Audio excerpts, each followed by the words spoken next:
Olá pessoal, tudo bem? Cá estou eu de novo e para você que ainda não me conhece, o meu nome é Jean Lucas Santos, eu sou filho do pastor Hernani Santos e eu preciso de um pouquinho da sua atenção agora. Para você que ainda não é inscrito no nosso canal, aperta o botão vermelho que está aqui embaixo, clica no sininho para ativar as notificações e receber alertas de novos vídeos, transmissões ao vivo e muito mais. E hoje eu tô com um recadinho do meu pai um pouquinho diferente para você. Você já deve ter me visto divulgando alguns livros da nossa editora, que no caso a editora Vem, mas agora aqui eu estou apresentando o Instituto Sabedoria e Graça. E nele você vai se aprofundar na Palavra de Deus junto com o pastor Hernani Santos. E são centenas de videoaulas gravadas e que você vai poder estudar em qualquer horário do seu dia. Você mesmo vai poder escolher. Ficou interessado? Ou tem alguma dúvida?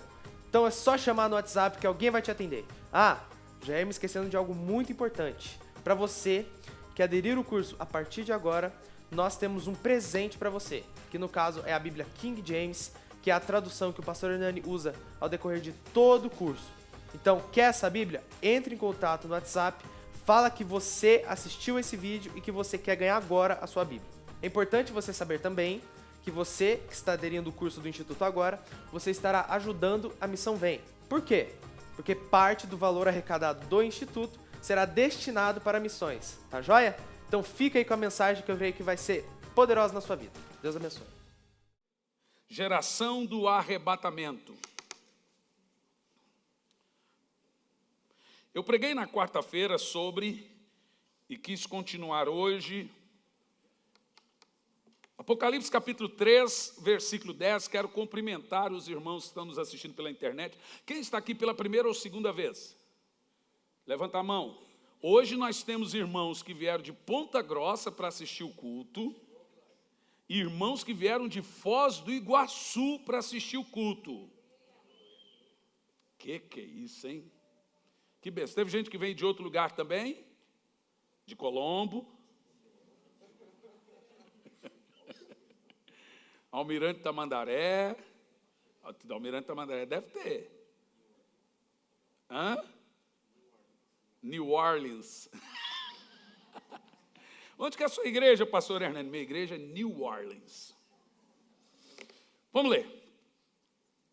Porque deste atenção à minha exortação quanto a suportar os sofrimentos com paciência, eu, igualmente, te livrarei, presta atenção, da hora da tribulação que virá sobre o mundo todo, para pôr à prova os que habitam sobre a terra. Senhor, fale conosco, que não seja eu quem fale, mas que seja o teu Espírito falando aos nossos corações, em nome de Jesus. Meus amados irmãos, eu creio que nós estamos há algumas décadas, ou até mesmo poucos tempos, do arrebatamento da igreja. Não posso de maneira leviana precisar quando, mas está muito próximo. E essa doutrina, a doutrina do arrebatamento, indica o retorno iminente de Jesus. Iminente fala de um retorno a qualquer hora, a qualquer momento. E existem dados concretos na Bíblia Sagrada que mostram a iminência do retorno de Cristo. A qualquer hora, nós iremos ouvir o som da última trombeta e a igreja gloriosa, a igreja do Senhor Jesus, será arrebatada. Arrebatamento, então, é a doutrina que descreve o arrancar da igreja. E isso de forma secreta e de súbito. Não iremos ver, mas seremos arrebatados. A palavra arrebatados está em 1 de Paulo aos Tessalonicenses 4,16 e vem da raiz grega arpazo, que significa pegar, levar pela força, agarrar, reivindicar, tomar para si e sequestrar. É de onde surgiu a nossa palavra portuguesa sequestro, a palavra arrebatado, arrebatamento. Mas existe uma grande discussão em torno do tema, pois nós temos aproximadamente 3 correntes sobre o assunto quando se trata da vinda do Senhor. Os chamados pré-tribulacionistas, os chamados mesotribulacionistas e os chamados pós-tribulacionistas. Os pré-tribulacionistas creem que o arrebatamento é antes de 7 anos de tribulação. Veja que a palavra meso é meio. Creem que depois de 3 anos e meio, a igreja é arrebatada e começa o período de angústia, mais 3 anos e meio. Os pós-tribulacionistas creem que a igreja passa pelos 7 anos da tribulação, sofre todas as dores e angústias no mundo, perseguição, não pode comprar porque não aceita a marca da besta, serão degolados e por não aceitar a marca da besta, então Jesus os arrebata no final da grande tribulação. Notem o seguinte, que essas 3 vertentes creem que o mundo passará por 7 anos de dor e sofrimento sem igual. E que um homem cheio de Satanás, que vem sobre toda a eficácia de Satanás, que a Bíblia põe um nome nele, um subjetivo de o anticristo, ele irá governar a terra por 7 anos, trazendo desolação e destruição. Nesses 7 anos, a terça parte da população da terra irá morrer, e por 5 meses, demônios terríveis que estão presos, liderados por um anjo caído por nome Apolion ou Abaddon, ele será solto e a morte será tirada. Esse demônio, junto com os seus anjos, irão atormentar os homens por 5 meses, demônios terríveis, e os homens pedirão a morte, mas a morte será tirada da terra por 5 meses, então eles não conseguirão morrer, verdadeiros The Walking Deads. Irão dar tiro na cabeça, se queimar e etc., mas não irão morrer. De onde você acha que Hollywood tirou a ideia de zumbis? Demônios esses que estão presos e guardados para o dia da ira de Deus. Durante os 7 anos, por período de 3 anos e meio, 2 testemunhas de Deus descem em Tel Aviv, capital de Israel, para pregar. Os rios serão contaminados, as plantas serão contaminadas, e me parece mais uma bomba de hidrogênio caindo sobre a terra e envenenando todo o solo e as águas. A Bíblia chama de um grande cometa, por nome Absinto, que vai cair e envenenar todo o solo. Que pode fazer isso é uma bomba de hidrogênio. E esse duro período vai passar e acontecer por 7 anos e irá terminar com o retorno visível de Jesus sobre a terra, para livrar Israel da aniquilação total, pois o mundo irá culpar a nação de Israel pelos flagelos que vêm sobre a terra, se parecendo com o que aconteceu no Império Romano, quando das 14 cidades de Roma, 11 pegaram fogo, e Nero culpou os cristãos e alumiou as cidades de Roma com o corpo dos cristãos incendiados. Eram postes vivos. Vai acontecer isso culpando Israel. E a igreja do Senhor, a noiva do Cordeiro, no caso nós, a linha pré-tribulacionista, observa que o termo pré-tribulacionista, o termo tribulação são esses 7 anos. Que é chamado em toda a Bíblia de o dia do Senhor, dia da vingança, dia do juízo, dia da ira. Pré-tribulacionistas são os que creem que a igreja não passa por esse período de tribulação. Mesotribulacionistas são aqueles que creem que a igreja é arrebatada no meio desse período de tribulação. Pós são aqueles que creem que a igreja passa por tudo isso nesse período de tribulação. Nós cremos em quê? Nós somos de uma confissão pré-tribulacionista. E nós cremos que existem 3 povos sobre a face da terra. E são Israel, igreja e mundo. Cremos que existem promessas que são somente para Israel. E existem promessas que são somente para a igreja. E existem promessas que são somente para o mundo. No entanto, nós cremos que a linha pré-tribulacionista é a que mais faz sentido e o que mais encontra base em toda a Bíblia. E é isso que eu quero mostrar aqui hoje. A linha pré-tribulacionista crê que o Senhor irá arrebatar a sua igreja antes dos 7 anos de angústia e tribulação. Agora, por que nós cremos assim? Temos motivos bíblicos coesos para dizer a você por que não cremos que a igreja vai passar por 7 anos de tribulação e que ela será arrancada, sequestrada antes de começar os 7 anos. Inclusive, nós acreditamos que é o arrebatamento que vai desencadear toda angústia e sofrimento no mundo. Em primeiro lugar, a igreja não é designada para a ira. Veja comigo 1 de Paulo aos Tessalonicenses, capítulo 1, verso 9 ao versículo 10.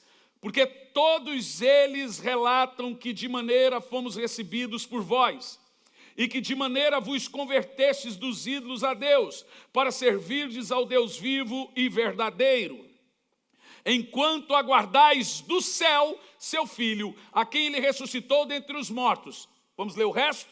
Jesus, que nos livra da ira que certamente virá. A preposição aí, da ira, veja que nós temos uma preposição, da. Essa preposição na palavra da ira vindoura vem da palavra grega apo, A-P-O, e significa partir de um lugar para outro. Quando você lê o termo Jesus que nos livra da ira, ou seja, ele tira você de um lugar e te leva para outro. Vamos ver mais um texto mostrando que a Bíblia Sagrada diz que antes do arrebatamento, o Senhor vai livrar a sua igreja da ira vindoura. 1 de Paulo, aos Tessalonicenses 5, no verso 1, e agora nós vamos estender um pouquinho, 1 de Paulo, aos Tessalonicenses 5, verso 1. Nós vamos até o verso 9, porque é o contexto. São textos que não dá para você pegar isolado, ok, gente? Então você tem que ler o contexto inteiro. Caros irmãos, em relação aos tempos e épocas, não é necessário que eu vos escreva. Perceba o seguinte nesse texto. Era comum pregar a volta de Jesus entre eles. E olha como Paulo diz. Pois vocês estáis informados. Quer dizer, eles estavam cientes que o dia, veja que tem ali o D maiúsculo, o dia do Senhor virá como? Aqui nós já temos a doutrina da iminência. Ladrão de noite fala de a volta secreta, iminência. Quando vos afirmarem paz e segurança, eis que virá repentina destruição e se precipitará sobre eles, assim como as dores de parto toma uma mulher grávida, de forma alguma eles, no caso eles, preste atenção, precipitará sobre eles, de modo nenhum escaparão. Dá uma pausa. Os pós-tribulacionistas pegam esse texto de forma isolada e pegam a parte aqui, de forma nenhum escaparão, como se estivessem falando para nós. Mas existe uma matéria na teologia chamada português experimental. Eu dou aula nessa matéria. E essa matéria ensina, e quando você começa a dar aula de português experimental, você fica expert em exegese. Observa o texto. Uma destruição que precipitará sobre eles. Agora leia a última parte do texto. De modo nenhum escaparão. Quem não vai escapar? Eles. Não é nós.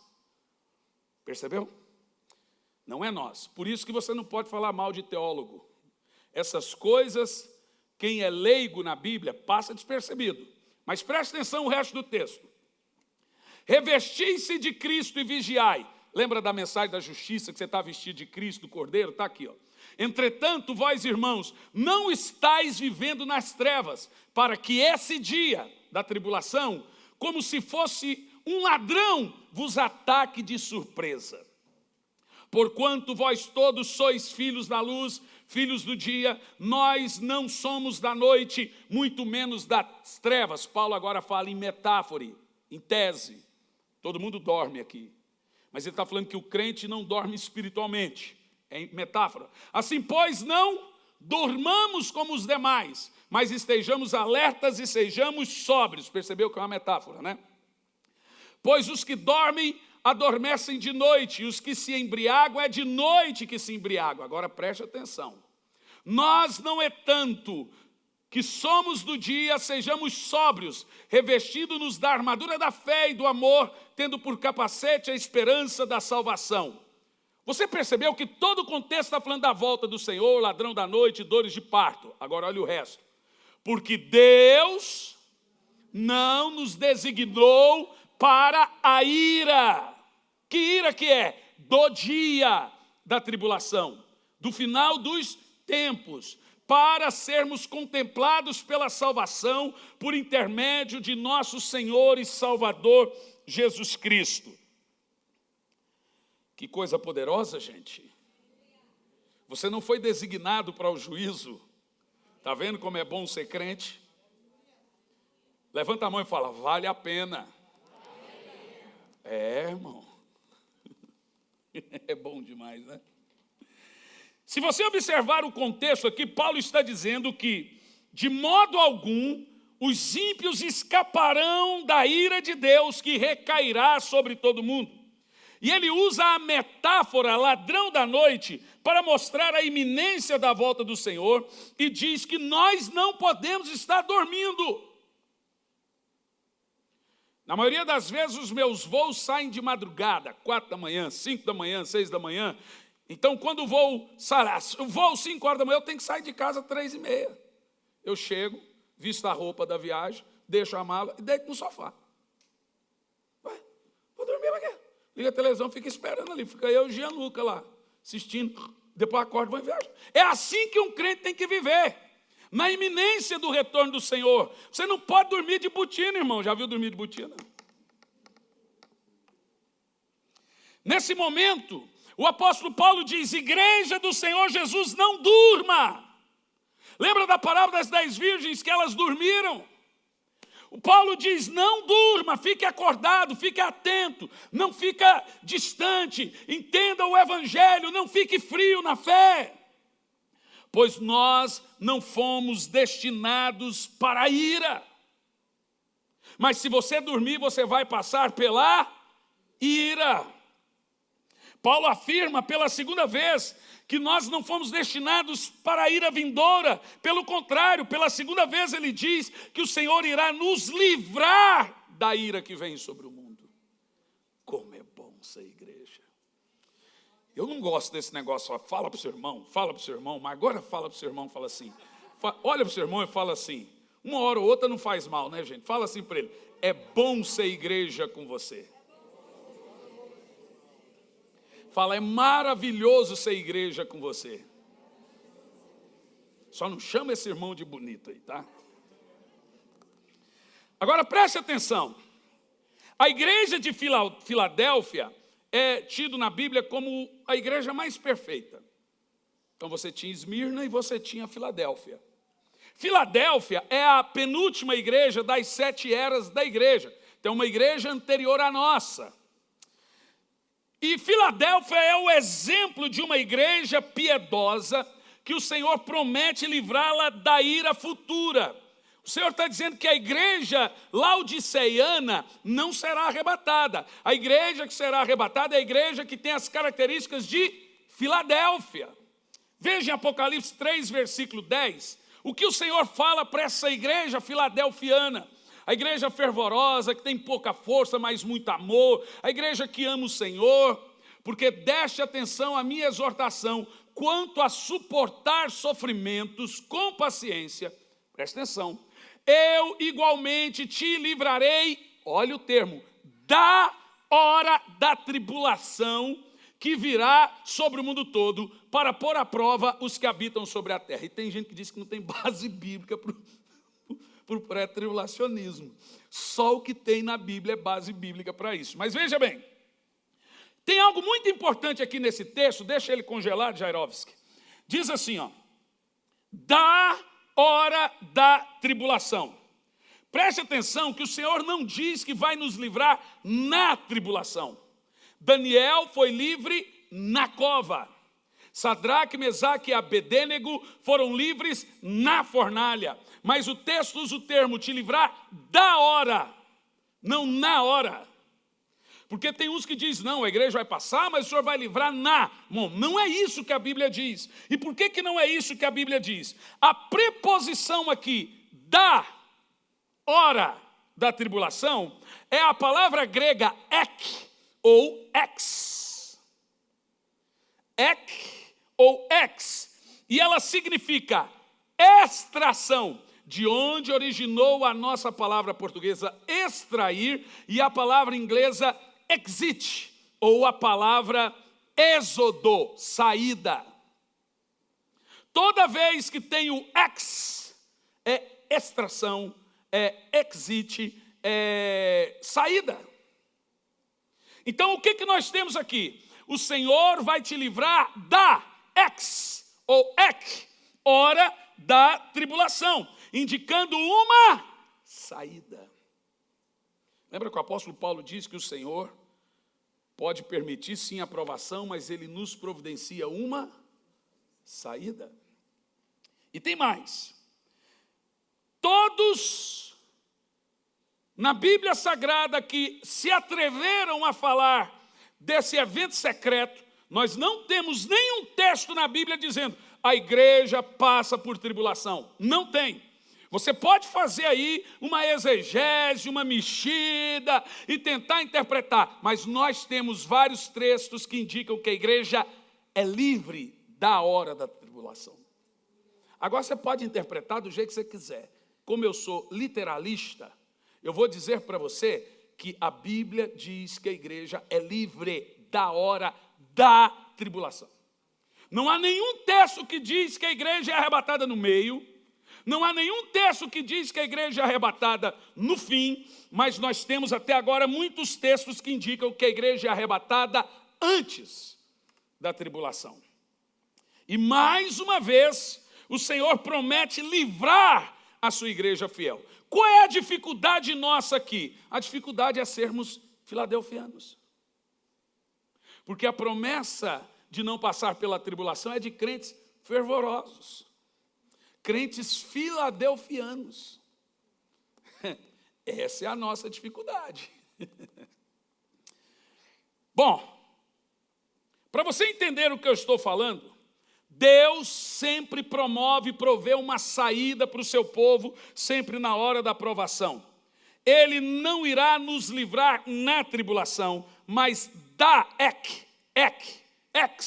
saída da hora da tribulação. Ele vai providenciar uma saída, nos tirar de um lugar e transportar para o outro. Daniel foi livre na cova, a igreja é livre da cova. Entendeu o que eu disse? Segundo exemplo que eu quero mostrar a você de os exemplos do arrebatamento que nós temos na Bíblia. O Velho Testamento nos mostra muitos exemplos do arrebatamento. Por exemplo, os dias de Ló. Os dias de Ló são comparados pelo Senhor Jesus como exemplo da sua vinda. Vejamos o que aconteceu com Ló em Gênesis 19, versículo 22. Veja, você sabe, Ló estava em Sodoma e Gomorra, aquela cidade perversa, devassa, era uma região com 5 cidades que tinha por cultura a sodomia. Então os pais levavam seus filhos até 8 anos de idade para que eles fossem sodomizados pelo assistente social. Era lei. Todos os que viessem morar em Sodoma e Gomorra deviam ser sodomizados, porque era a cultura daquele lindo e rico arquipélago, planícies e etc. Por que Ló não foi sodomizado? Porque Abraão venceu uma batalha por Sodoma e Gomorra, então Sodoma e Gomorra tinha uma dívida com Abraão, quando os reis da Mesopotâmia vieram e guerrearam contra Sodoma e Gomorra. Abraão descobriu que o seu sobrinho Ló estava preso e escravo, então ele foi lá e venceu 5 reis. Tem coisa na Bíblia que é poderosa. Abraão sozinho com sua trupe venceu 5 reis e livrou não só Ló, como os reis de Sodoma e Gomorra também da extinção. Então Sodoma e Gomorra tinha uma dívida com Abraão, então não mexiam com Ló. Então deixavam Ló para lá.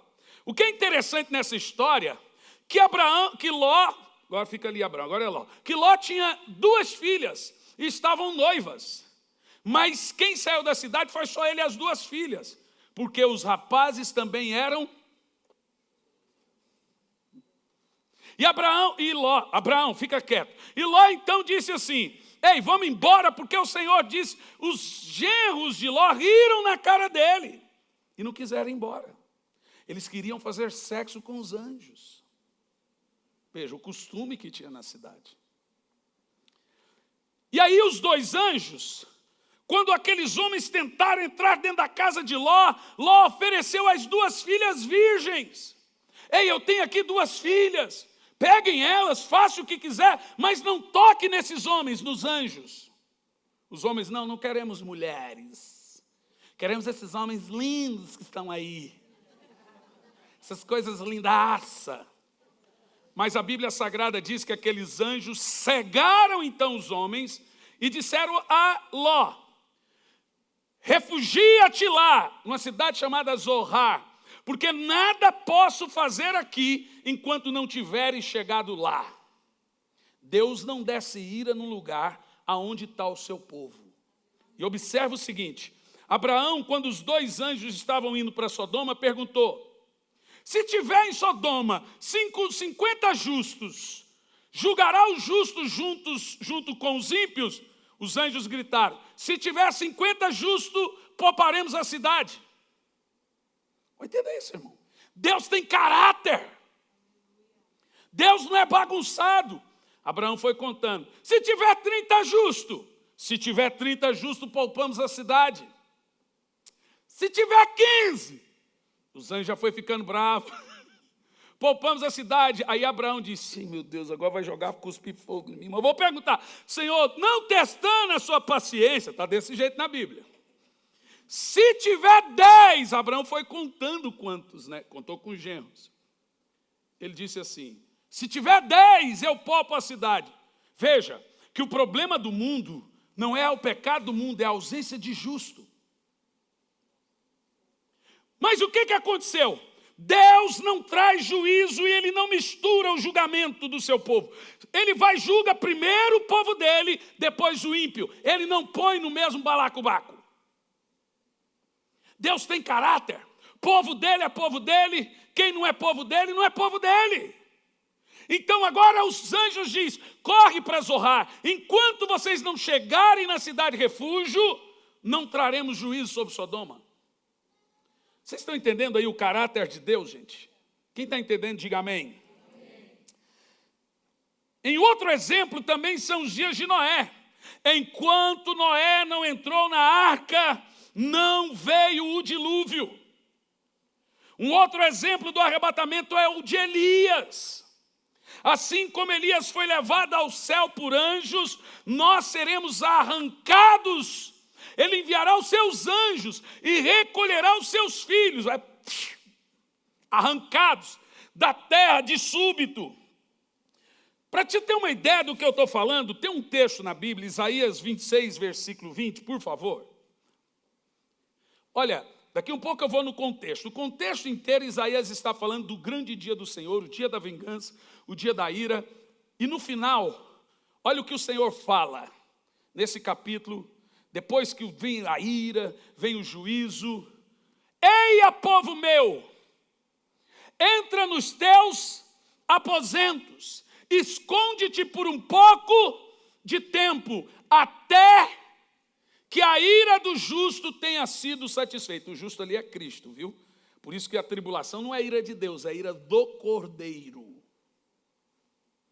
Bom, observa que o texto de Isaías aqui usa o termo aposentos. Onde é que nós encontramos esse termo na Bíblia, meus irmãos? João capítulo 14, versículo 1. A Bíblia fala que nós temos um lugar lá no céu chamado quartos, ou aposentos. Não permitais que o vosso coração se preocupe. Credes em Deus, credes também em mim. Na casa de meu pai há muitos... Por isso que eu gosto da versão da King James, porque tem termo aí que usa o termo morada. Bom, se fosse uma morada para cada, diria nas casas do meu pai. Mas está ali, na casa do meu pai, no singular, há muitos quartos. É uma mansão, com muitos aposentos. Agora, olha que termo, há muitos aposentos. Se não tivesse, eu teria dito, vou preparar-vos lugar. Já tem aposento lá para você. Agora, depois de lermos esse termo, na casa de meu pai há muitos aposentos, voltamos ao texto de Isaías, aonde o Senhor manda você entrar nos seus aposentos, enquanto a ira recai sobre a terra. Bom, volta o texto de Isaías. Vamos ler em voz alta? Vai lá. Ó, sem tiriça. Vamos fazer esse negócio direito? Vocês estão com preguiça? E o churrasco da tarde? Se anima aí, irmão. Vai lá, vamos lá. Eia, povo meu, entra nos teus aposentos, até que a ira do justo tenha sido satisfeita. Nós seremos livres. Uou! A palavra aposento aqui, para a palavra morada ou aposento, é moni, e quer dizer cômodos. Cômodo de uma casa. O Senhor está literalmente dizendo, entra para o teu quarto, que o pau está quebrando ali. Uau! Deixa eu te falar um negócio. Existem 2 termos na Bíblia para a palavra de Deus. 2 termos. Um é rema. E um doce se alguém souber do outro. Vai ganhar um livro. Vai ganhar. Não é possível.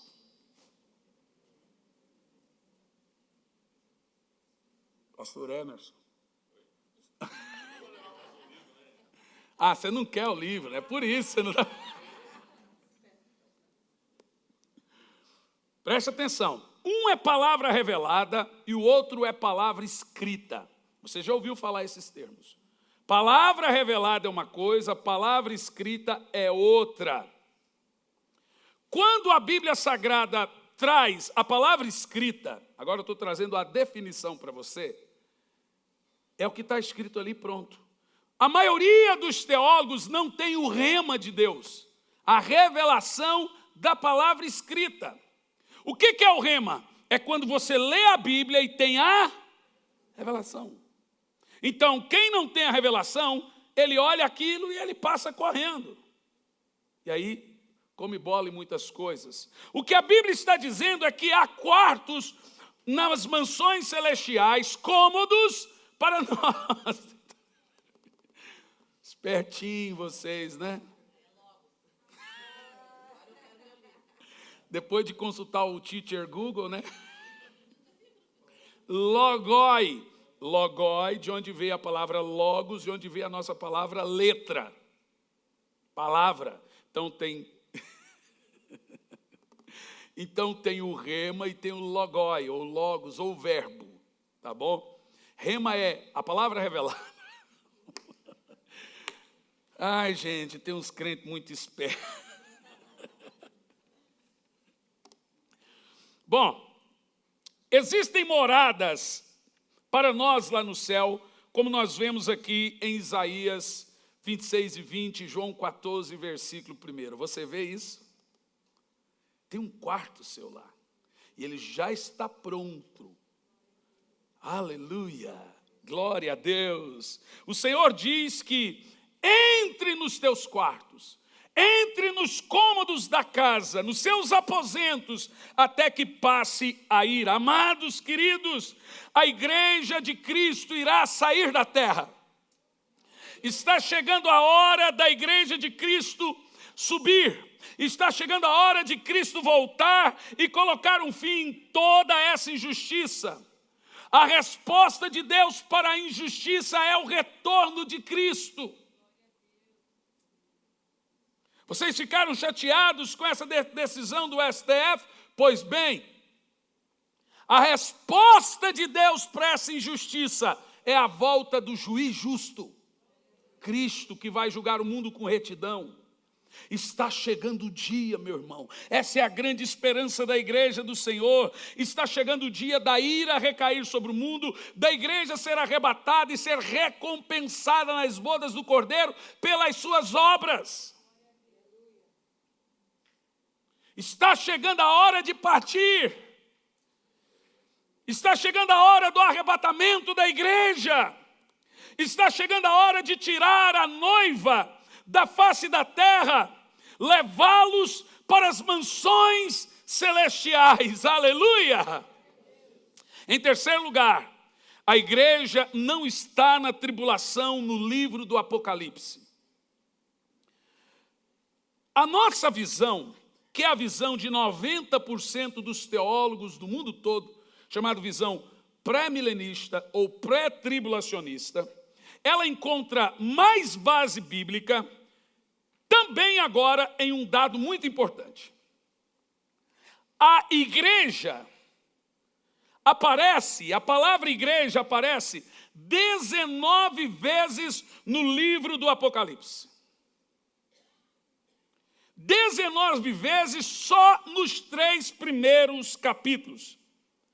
Impressionantemente, a palavra igreja só volta a ser mencionada após o capítulo 22 de Apocalipse. Até lá, ela aparece até o capítulo 13 e depois some. Por que será? Porque em Apocalipse capítulo 4, quando João tem a visão e ele não vê nenhuma esperança na face da terra, agora acaba a esperança para a igreja na terra, ele ouve uma voz do céu. Põe Apocalipse 4 primeiro. Apocalipse 4 primeiro, por favor. E essa voz do céu, Apocalipse, aí está a 2 de Pedro. Nós já vamos ler isso aqui. Depois desses acontecimentos, observei uma porta aberta. Aonde que tem uma porta aberta para a igreja? No céu. E a primeira voz que ouvira, como voz de trombeta falando comigo, chamou e disse: sobe para cá. E eu te revelarei os eventos que devem ocorrer depois destes. Aí começa a tribulação. Aí a palavra, o nome eclesia, igreja, some do Apocalipse e só volta no versículo 22.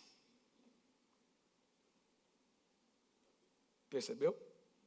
Depois que João ouve a voz do Senhor, sobe para cá, some a igreja. E ela só aparece depois no capítulo 22.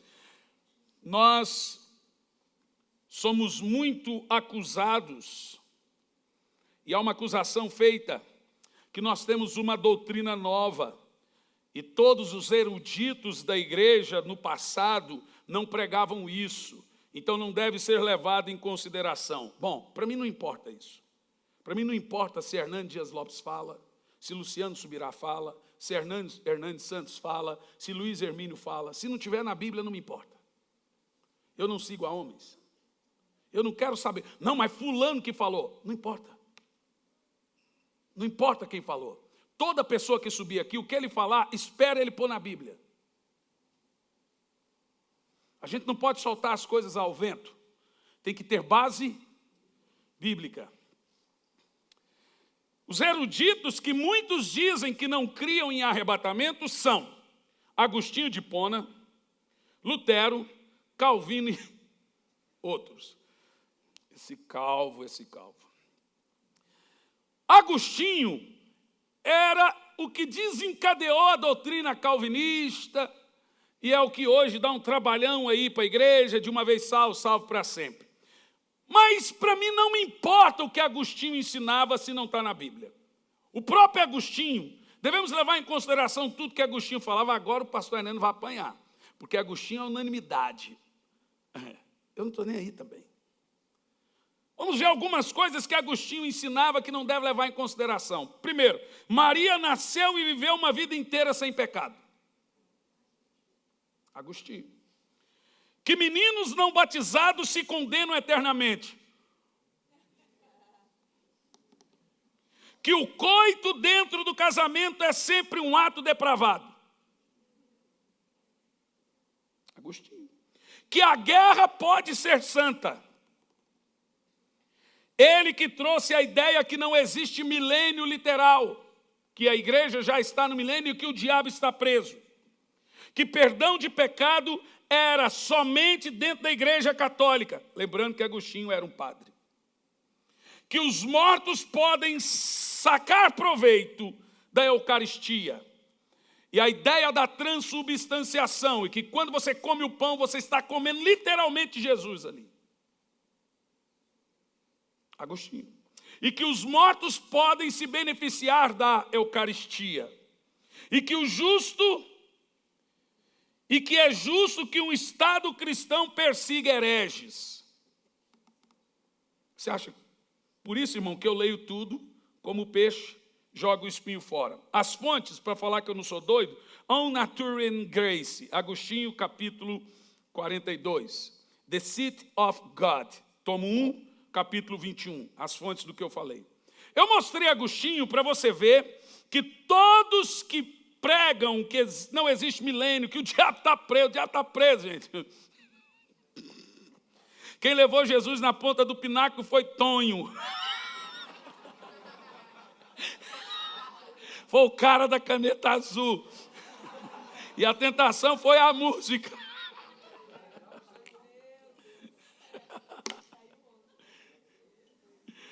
Ou o cara que saiu ontem, né?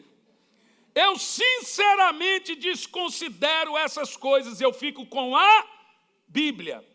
Lutero cria que o Papa era o anticristo. Você tem uma ideia? Esses homens nunca pregaram definitivamente uma revelação profunda da volta do Senhor. Muitas doutrinas foram sendo recuperadas e elas estão aqui para cada um de nós. Na história, concluo aqui agora. A visão pré-tribulacionista é a única que tem suporte histórico na igreja. E vejamos por quê. Não estou falando dos anjos de trevas ou da igreja católica. Em primeiro lugar, de acordo com a Bíblia, a igreja primitiva enxergava o retorno de Cristo com um tom de iminência. Textos como lidos, ladrão da noite. Isso só é possível num arrebatamento secreto. Textos como, cuide para que esse dia não vos apanhe de surpresa. Textos como, dois estarão no campo, um levado, outro deixado, dois na cama, levado, outro deixado, dois no moinho, levado, outro deixado. Assim como o relâmpago sai do oriente e se mostra no ocidente, ele vem como um raio no abrir e fechar de olhos. Esses textos revelam, meus irmãos, a iminência, o mistério, que ele vai vir numa hora que nós não estamos esperando. A própria parábola das 10 virgens, que ele veio quando não estavam prontos. Os próprios termos, como foi nos dias de Noé, ninguém esperava a chuva. Esses textos mostram uma iminência, um retorno secreto do Senhor sobre a terra. E em segundo lugar, o caráter de Deus. Para mim essa é a parte mais importante. O mais importante de tudo é o caráter de Deus. Pois você deixaria a sua noiva para ser vilipendiada no meio de uma arruaça?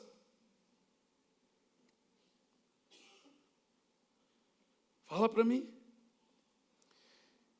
Deus deixar a sua noiva sofrer uma tribulação, podendo livrá-la, tendo condição de livrá-la, não faz sentido.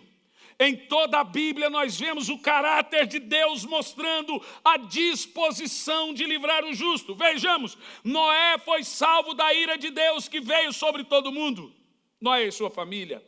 Ló e toda a sua família foram salvos da ira de Deus que caiu sobre Sodoma e Gomorra.